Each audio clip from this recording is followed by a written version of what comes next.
नमस्कार दोस्तों, scary story in Hindi में आप सबका स्वागत है। तो अगर आपको कहानी अच्छी लगे तो प्लीज़ चैनल को सब्सक्राइब कर लीजिएगा और हो सके तो आप लोग अगर कहानी अच्छी लगे तो कहानी को फीडबैक देंगे तो मुझे भी अच्छा लगेगा, अच्छे से कमेंट दें। तो चलिए कहानी की तरफ बढ़ते हैं।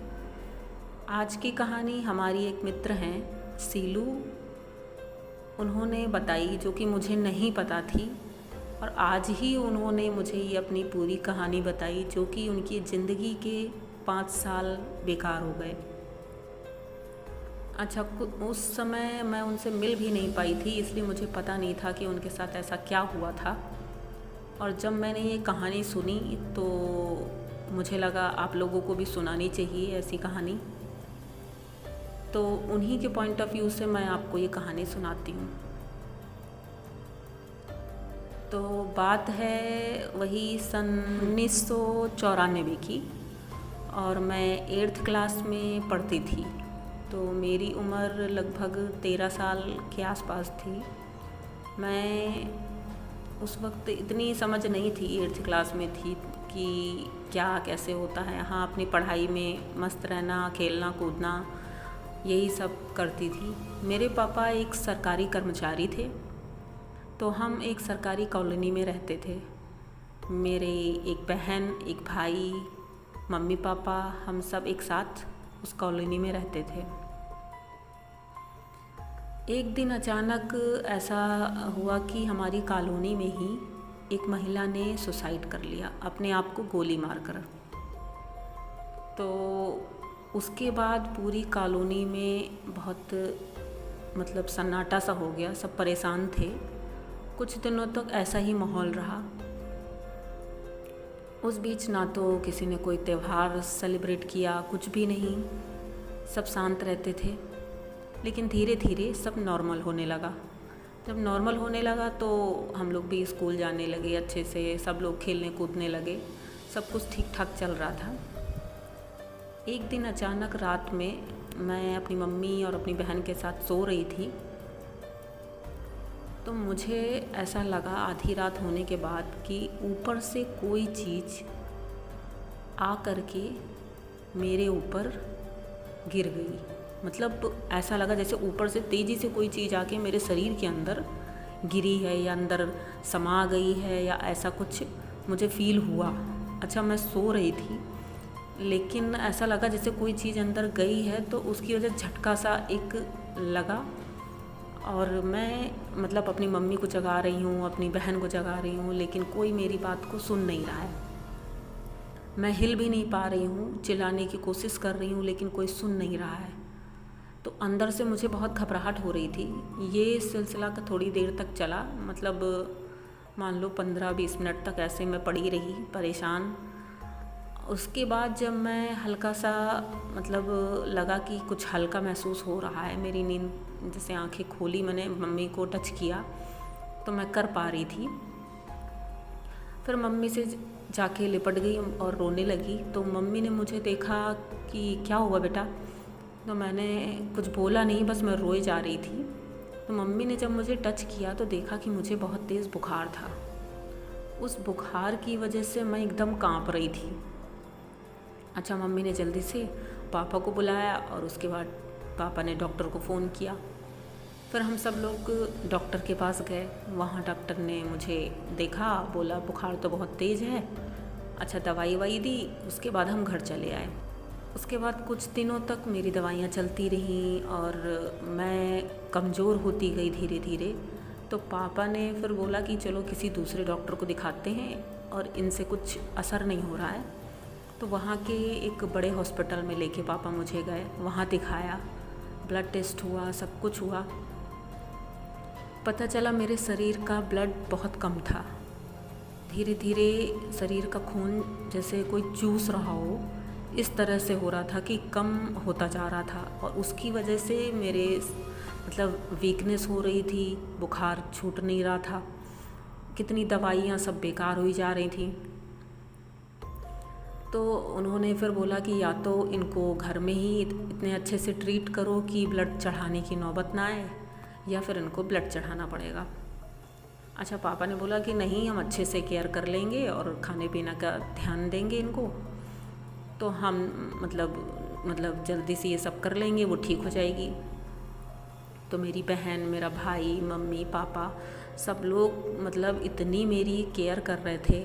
कोई जूस लेके आ रहा है, कोई दूध, मतलब ये सोचो 2-3 महीने तक बराबर ये सब होने के बावजूद मेरे शरीर के खून में कोई परिवर्तन नहीं हुआ, एक भी पॉइंट बढ़ा नहीं। अच्छा, डॉक्टर्स भी परेशान। फिर एक दिन मम्मी को ऐसा लगा कि हो ना हो कहीं ऐसा ना हो कि मतलब ये किसी ऊपरी चक्कर का काम हो, कोई फेरबंद हो, कुछ मतलब ऐसा कुछ तो नहीं है। अच्छा, उन्होंने एक बाबा जी को बुलाया और मुझे दिखाया। तो उन्होंने बताया कि इनके साथ कुछ ऐसा है इनके शरीर में जो इनका खून चूस रहा है। फिर उन्होंने पूजा वूजा बताई। अच्छा, मम्मी ने पूजा वूजा की, सब कुछ किया। काफ़ी दिनों तक पूजाएं चलती रहीं।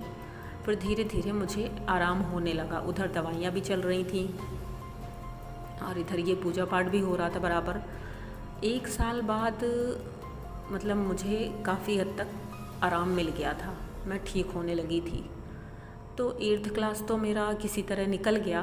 पढ़ाई नहीं ज़्यादा अच्छे से हो पाई, तो पास तो हो गई लेकिन किसी तरह 9th क्लास में पहुंच गई। तो 9th क्लास के लिए दूसरे स्कूल में एडमिशन करवाना था। तो मेरे घर से 1 किलोमीटर की दूरी पर एक स्कूल था, पापा ने वहाँ एडमिशन करवा दिया। और उस समय पर ये था, इतनी गाड़ियाँ नहीं चलती थीं, कोई ज़्यादा साधन नहीं थे, तो सब लोग पैदल ही आते जाते थे। तो हमारी फ्रेंड्स का ग्रुप था, 4-5 लड़कियाँ थीं, तो हम सब साथ में ही स्कूल जाते थे और साथ में ही आते थे। तो ऐसे ही रोज़ का आना जाना था। तो एक दिन ऐसे ही छुट्टी जब हमारी हुई, वही 2:30-3 बजे, हम घर के लिए चल पड़े। वहाँ से आधे रास्ते पर जैसे ही हम पहुँचे तो इतनी तेज़ धूप थी, गर्मी का मौसम। तो मुझे मतलब ऐसा लगा जैसे धीरे धीरे हम लोग चल रहे थे बातें करते हुए।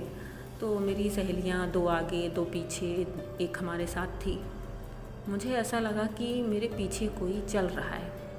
अच्छा, मैं थोड़ा सा डरी लेकिन फिर चलती रही। फिर अचानक मुझे लगा कि नहीं, सच में मेरे पीछे कोई चल रहा है। अच्छा, रुक के मैंने पीछे देखा, पीछे कोई नहीं था। फिर मुझे लगा कोई मेरे पीछे से आगे, एक परछाई सी जैसे मेरे आगे आई हो, जैसे मेरे साथ से कोई आगे निकल गया, ऐसा मुझे महसूस हुआ।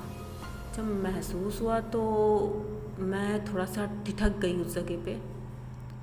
उसके बाद लेकिन फिर भी मैंने कहा नहीं, ऐसा कुछ नहीं है। मैं धीरे धीरे आगे बढ़ती गई और उसके बाद अचानक से मेरे शूज़ की लेस खुल गई। जब शूज़ की लेस खुली तो मैं उसको बांधने के लिए वहाँ रुक गई और रुक के मैंने अपने शूज़ के लेस बांधे। तब तक मेरी सहेलियाँ काफ़ी आगे निकल गई थीं। अच्छा, मैंने उनको आवाज़ भी दी लेकिन उन्होंने शायद मेरी आवाज़ को सुना नहीं और मैं धीरे धीरे पहले चल रही थी, लेकिन मुझे पता नहीं क्यों अजीब सा डर लग रहा था। थोड़ा जल्दी जल्दी चलने की कोशिश की, लेकिन फिर भी वो काफ़ी आगे निकल गई थी। तो अचानक से मुझे ऐसा लगा जैसे सामने से कोई चीज़, कोई एक परछाई हवा के रूप में मेरी तरफ आई और मेरे शरीर के अंदर घुस गई। ऐसा मुझे एहसास हुआ कि कोई चीज़ सामने से इतनी तेज़ी से आई हवा की तरह और मेरे शरीर में अंदर घुस गई। फिर तुरंत ही मैं बेहोश हो गई। जैसे ही वो चीज़ अंदर मेरे गई और मैं बेहोश हो गई। उसके बाद तो मुझे याद नहीं है कुछ क्या हुआ। फिर मेरी सहेलियों ने मुझे बताया कि मैं बेहोश हो गई थी और उन लोगों ने फिर रिक्शा करके मुझे घर तक पहुंचाया। उसके बाद सिलसिला चालू हुआ मेरे इलाज का फिर से। मतलब मैं ना तो किसी से बोल रही थी, ना बात कर रही थी, कुछ भी नहीं, चुपचाप लेटे रहना। इतने बाबाओं को बुलाया, इतने डॉक्टर्स को दिखाया, लेकिन कोई असर नहीं हो रहा था। मेरा शरीर एकदम सूखता जा रहा था। 1 साल हो गया, 2 साल हो गया, धीरे धीरे सबने तो उम्मीद छोड़ दी थी कि अब मुझे बचाया भी जा सकता है, क्योंकि रात में अचानक उठ के रोना शुरू हो जाना, फिर कभी एकदम गुमसुम हो जाना, कभी बात करना, और बुखार है कि वो छोड़ता ही नहीं था, और शरीर में खून तो ना के बराबर ही रह गया था। मतलब मैं जिंदा ही थी, बस यही समझ लीजिए। शरीर पूरा पीला पड़ गया था। धीरे धीरे 4 साल हो गए और मेरी पढ़ाई का नुकसान हुआ वो अलग। मैं बिस्तर पे पड़ी रहती थी। अचानक एक दिन एक बाबा आए हमारे घर। उनसे मम्मी ने रोते हुए बताया कि मेरी बिटिया के साथ ऐसा ऐसा हुआ है, हम बहुत परेशान हैं। उन्होंने जब मुझे देखा तो देखते ही उन्होंने बोला, इसके अंदर एक ऐसी रक्त चूसनी नाम तरह की है जिसने इसको अपने बस में कर रखा है। अच्छा, उन्होंने एक बहुत बड़ी पूजा रखवाई घर में। वो पूजा कुछ 6-7 दिन तक चली, लेकिन उस पूजा के बाद, मतलब आप ये सोचिए कि उस पूजा के बाद मैं एकदम ठीक हो गई। ना तो मुझे मतलब कोई प्रॉब्लम, ना मतलब पहले की तरह मैं हो गई, सबसे बात करना, सबसे सब कुछ, बुखार भी ठीक हो गया। हाँ, एकदम से मैं फिट तो नहीं हो गई, लेकिन हाँ ये था कि शरीर हल्का हो गया, मेरा बुखार उतर गया, सब कुछ। उन्होंने बताया कि जब पहली बार ऐसा हुआ था इनके साथ, उसके बाद इनके अंदर वो असर थे, और फिर जब शरीर कमज़ोर होता है तो दोबारा ऐसी चीज़ें हमला ज़रूर करती हैं। वही हुआ मेरे साथ। जब मैं स्कूल से वापस आ रही थी तो उसने मेरे ऊपर हमला किया और दोबारा से मेरे शरीर में प्रवेश कर लिया उसने, और उस रक्त चूसने ने मेरे शरीर का पूरा रक्त चूस लिया था। तो लेकिन फिर भी वो बाबा जी की वजह से और भगवान की कृपा से और डॉक्टर्स की वजह से आज मैं बिल्कुल ठीक हूँ। लेकिन वो मेरी ज़िंदगी के 5 साल जिस तरह बर्बाद हुए वो मैं कभी नहीं भूल सकती, जिसकी वजह से मेरी पढ़ाई का बहुत नुकसान हुआ, और मेरे घर वाले इतना परेशान रहे। घर वाले कोई फेस्टिवल तक नहीं मना पाए मेरी वजह से, सब बहुत परेशान रहते थे। तो वो समय तो मैं भूल नहीं सकती। लेकिन हाँ, आज मैं एकदम ठीक हूँ, स्वस्थ हूँ, सब कुछ ठीक है। तो आप लोगों को लग रहा होगा कि ये कोई झूठी कहानी होगी, बनावटी होगी, लेकिन ऐसा कुछ भी नहीं है। जिसके ऊपर बीतती है उसी को पता चलता है। मेरे ऊपर बीती है तो मैं जानती हूँ। तो अगर आप सबको मेरे ऊपर भरोसा हो, विश्वास हो, तो प्लीज़ कहानी पे अच्छे अच्छे कमेंट ज़रूर करिएगा और चैनल को सब्सक्राइब कर दीजिएगा। Thank you.